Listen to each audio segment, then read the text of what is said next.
right.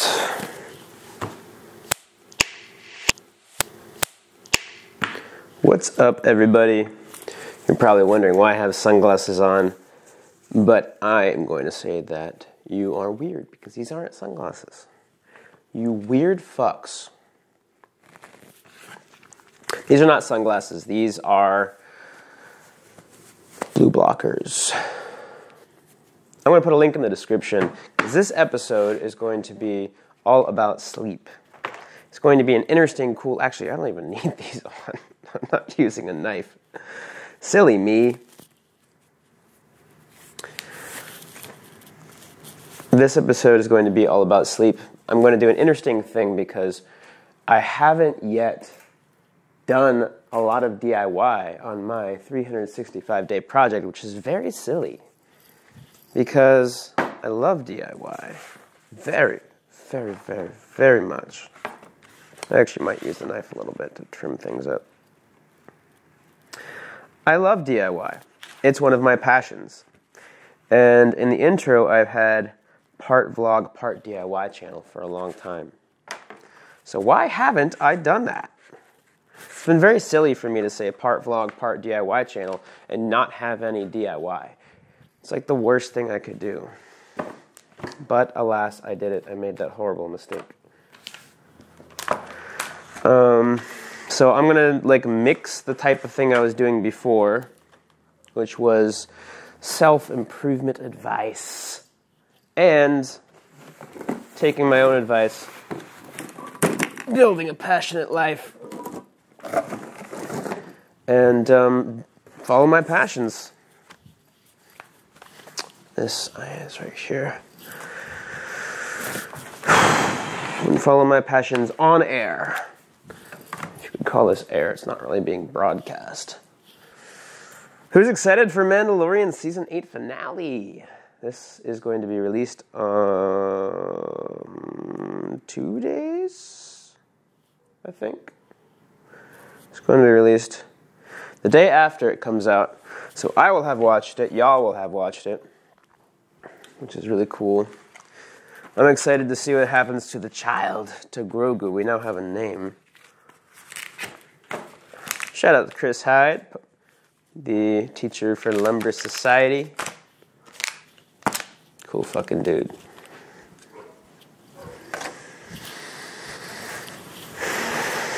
All right. So I am clothing these covers in cool paper.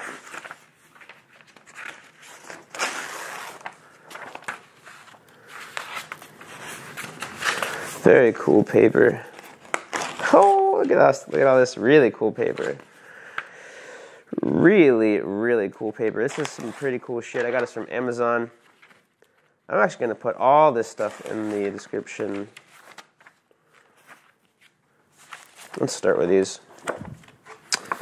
But I said this is going to be about sleep, and that's because I set my alarm to go off at 5 tomorrow morning. I don't even need this. And the reason I did that was because I want to do a thing. There's a place here in Austin called the Barton Springs, and it's a place I very much want to go because there's this group that does these dips at 6:30 a.m. Very, very, very early. And they do it with Wim Hof, breathing and mindfulness. And I do ice baths every Saturday. And I've wanted to go to this thing. And I set my alarm for 5. And I'm like, I'll do it. And I look at the time, and it's 11 something. Or it's 11. It was 10:40 or something when I look at the time. And I'm thinking, but sleep. And so I decided to go to sleep. And there's a couple of reasons for this. One, this is every week. And 2, I'm going to do an ice bath anyway on Saturday. But 3, sleep is very important to me. Sleep is very important to me. If this was a once-in-a-lifetime thing, I'll be like, you know what, fuck it. I'm going to have a bad day. Throw off my sleep. and that's okay. But it's not a once-in-a-lifetime thing. And sleep is one of the easiest things you can do to instantly improve your health, especially your mental health, but also your physical health. You gain muscle and lose fat while you sleep. A lot of metabolic processes happen in deep sleep. Deep sleep is what's really good for your physiology. REM sleep is really good for your mind. Now, of course, there's some crossover. REM sleep does have some good stuff for your body, and deep sleep does have some really good stuff for your mind. More so the second than the first, because physiology stuff happens more so in deep sleep. But good stuff for your brain happens in both. Now, that said, why do you need sleep? Now, let me preface this by saying I'm not a doctor, so if your doctor has told you to do something that goes against what I say, listen to your doctor, all that jazz. If you follow my advice and you get hurt, blah, blah, blah, don't sue me. But I have experience in being a person, believe it or not. You have experience in being a person? What? Yes, I do. And I know very well what is good for me and what is bad for me. And I know that when I don't get enough sleep, I can get pretty irritable or moody. I get moody, and it's not fun for me or for the people around me. One of my biggest flaws, I don't know if I said this in the biggest flaws thing, one of my biggest flaws is irritability. I get very irritable when I don't look after my health, especially my sleep. Irritability comes very quickly, and that's no good. I encourage self-awareness in everybody. That's one of my strengths, and that's how I know my weaknesses is because of one of my strengths. One of my core strengths is that self-awareness, which is why I'm really good at making journals, because I journaled so much that I'm like, let's just make my own and save money. But yeah, nobody I know says they're better on no sleep. Now, there is like interesting therapy that I would suggest only doing if someone suggests it to you. Maybe if you want to experiment on your own. You probably won't get good results if you don't do this in an educated way.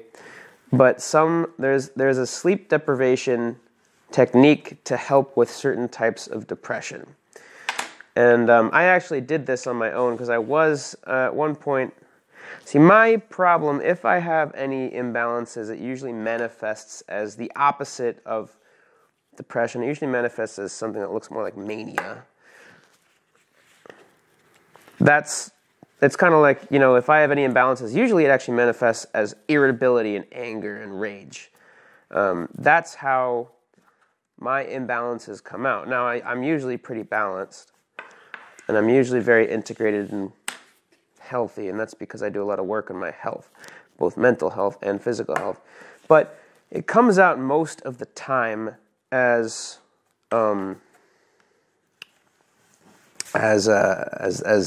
irritability. In the past, it would come out as extreme, not extreme, but like impulsivity and extravagant spending, things like that, things that you'd say of mania. When I was imbalanced, that's how it would come out in destructive ways like that. I rarely get depressed. If I am in an imbalanced state, it's rarely depression. It's usually a more explosive thing for me. I never hurt anyone, but I often do hurt myself with my actions. And that's what I am at a much higher danger of when I don't sleep. If I don't sleep for a day, I'll be yelling at traffic when I'm in the car. I'll be getting angry at my computer when it's slow. Things like that. I know some people get really depressed when they don't have enough sleep. They get sad, they get down, they get hard on themselves. And that's no fun and that's no good. That's not a good way to treat yourself in any way, shape, or form. So I do know that sleep is really, really important. for mood regulation. That's one thing. And so while I'm kind of kicking myself for not doing this thing that I've been planning to do all week, I'm also really happy because I know I have the time and the space to sleep. And this past week, I've gotten a lot of good sleep with the help of melatonin and these blue blockers. What these do is they block blue light. Everything looks kind of amber, kind of orange through them. And it's more powerful than like just changing your phone or your computer screen because, first of all, most display technologies, I believe OLEDs are exempted, but I'm not sure. Most display technologies, even if it's showing orange on the screen, it has a white backlight. OLEDs, I know that light comes from the individual pixels and not a global backlight, but I don't know if the backlight for each pixel is universal. If it is it like a white light, the backlight behind the pixels, or if it's just the pixel supplying its own light. So I don't know how that works, but I know that for LCD panels and most computer screens, some of them are OLED, but most computer screens, there is a white backlight. So even if it's showing black, there is a dim backlight that is giving you blue light. And that's no good. That's no good because that's telling your brain, hey, it's daytime, stay awake, stop making melatonin. Stop doing that. Check that out. So first cover of the 40 or so I'm making. Happy with how it's coming out. So I would very much suggest these. But also melatonin. I've had a good time with melatonin. I know I have some viewers from Australia. One subscriber in particular, and then a lot of subscribers I'm not entirely sure where you're from. But I know that some of y'all come from Australia. And over there, for some reason, you have melatonin as prescription only. But for most places in the world, I believe it's over the counter. Here in America, it's definitely over the counter. You can buy it for like $10 at CVS, Walgreens, any of those places. And I believe in most places in the world, which actually I'm confused because I'm curious about if I travel to Australia and I'm in customs, will they take my melatonin? I really hope they wouldn't. I like melatonin. It helps me sleep. It helps me sleep a lot. When I first took melatonin, I actually took it wrong. What I would do was I would take it, and then I wouldn't really try to go to sleep, and then my body would get confused, and it would get really moody and hormonal, because it is a hormone, and my body would kind of freak out and be like, what's going on? Is it time to go to sleep or no?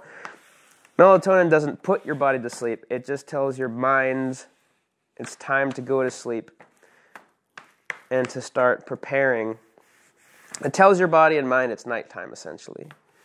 And you have to make the moves yourself to put your body to sleep. Relax. And for me, I don't even necessarily need it to go to sleep, but when I take it, which is every night for the most part, I stay asleep longer. I wake up much less in the middle of the night, and my sleep is much deeper.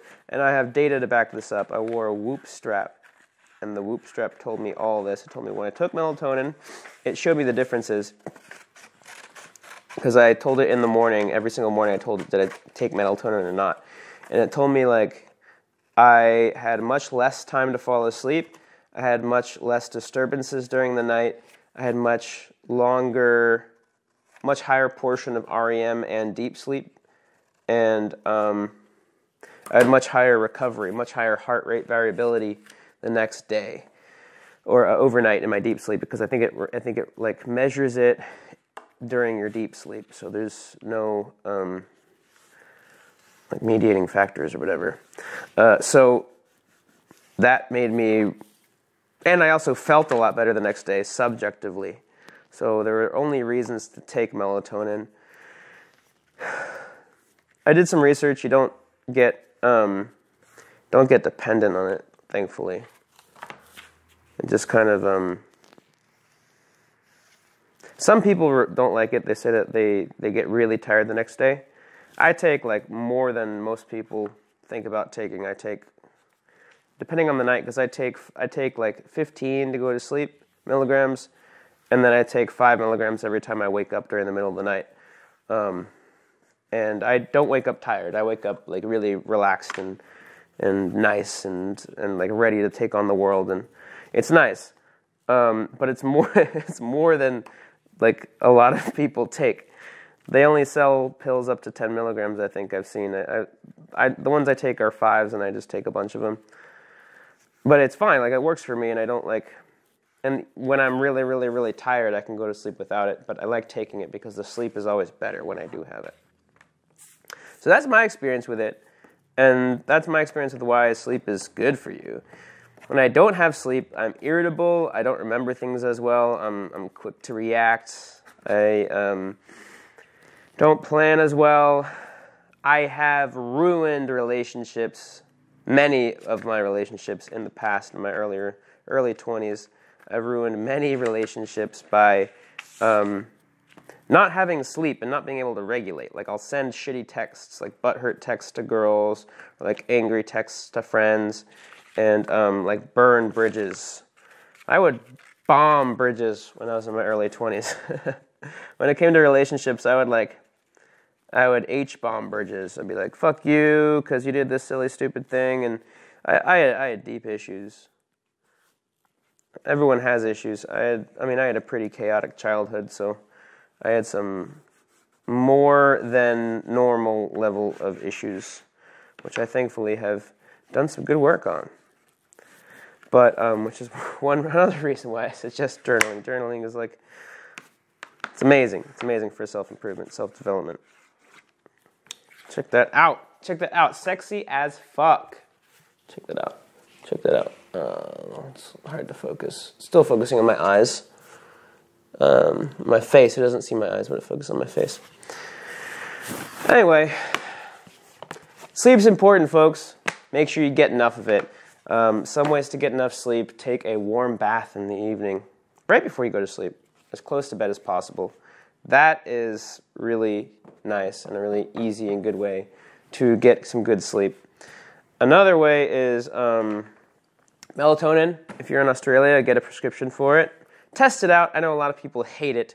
Don't fucking try Ambien. Ambien does not get you good sleep. It, like any of the other sleeping pills, they have side effects. Melatonin, the worst side effect, which you might have, is that you're tired the next day, in which case it's not for you, and that's okay. But it doesn't hurt you. It's not toxic, and it's not dependency forming. It's not like the more you take, the less it works for you. It's the same thing your body creates. You're just taking it in pill form. And the worst case scenario, you're just more tired the next day, and then you can use these other strategies. Sleeping a lot requires good, what they call sleep hygiene. Kind of like you wash yourself, take a shower. I hope you trim your body hair if you have a lot. I have a ton. I shave my body hair, trim it. I let it grow out because I am proud of it, but I do trim and shave it from time to time so it's clean and nice, especially under my armpits and my groin area. I manscape. And my face. Wash your face before sleep. That's, hygiene stuff. So sleep hygiene is lights dim, no blue light after a certain time, ideally after the sun goes down, but I put these on at 10 p.m. And there's a lot of ways that you can help yourself be a lot more healthy with sleep. So warm thermostat, turn it a few degrees further cold, because cold tells your body it's time to go to sleep because it's nighttime. Dim light, warm bath, melatonin. Don't exercise within an hour of sleep. You can run at night, but make sure there's an hour of cool down time. And that would be actually great. Run, take a warm shower. So run, turn the lights off, put the lights on like dim, or if you have connected lights. Hey Siri, turn all my lights to red. Yeah, you could do that. just said voila, red. That was really funny. And then take a warm shower, cool down, dry off, read in bed. Reading's a really good one. It kind of distracts your mind because sometimes when you're anxious, reading and journaling, so reading and writing in bed, it also helps you consolidate your thoughts because you'll have thoughts bouncing around and your body's focused on them and it's nervous. But if you distract yourself by reading or by writing and journaling in bed, especially after you've taken melatonin, there'll be a point where you're like, I'm too tired to do this anymore. And that's great because it kind of distracts yourself from worrying too much about sleep and opens your mind to be able to sleep. So I would very much suggest journaling and reading in bed. I hope this helped you out. I might do some more episodes on sleep if y'all think it's important. My GoPro turned off. I don't know why it does that. Maybe there's like a maximum file size. I know that this has a maximum file size, but it just splits it up into different files once it hits that maximum file size. So I don't know. But anyway, thanks for watching. Subscribe if you like it. The quicker I get to 1,000 subscribers, the quicker that YouTube gives me that sweet, sweet ad revenue.